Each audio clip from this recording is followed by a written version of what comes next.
नमस्कार, Sushma scooty driving क्लासेसमध्ये तुमचं स्वागत आहे। दिव्याने पहिल्या दिवशीपासून ते रोडपर्यंत येण्याची कशी प्रॅक्टिस केली हे तिच्याकडून स्वतः ती सांगत आहे, कशी शिकली ते। नमस्कार, मी दिव्या जाधव। माझ्या फर्स्ट डेच्या दिवशी एवढा कॉन्फिडन्स नव्हता।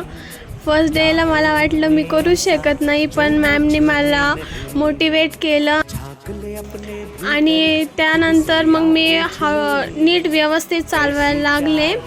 प्रॅक्टिस करत गेल्यामुळे अजून परफेक्ट होत गेले। माझ्या कॉलेजच्या टाईममुळे मला स्कूटी शिकायला वेळच भेटत नव्हता, पण मॅमने मला वेळ काढून शिकवलं, याबद्दल त्यांचे खूप धन्यवाद। त्यांच्यामुळे मला सेल्फ कॉन्फिडन्स आला स्कूटी चालवण्याचा। तुम्ही सुद्धा हे करू शकतात। दिव्याचा अनुभव तुम्ही स्वतः ऐकला। असाच अनुभव ऐकण्यासाठी चॅनलला लाईक आणि सबस्क्राईब करा। थँक्यू दिव्या, फीडबॅक दिल्याबद्दल।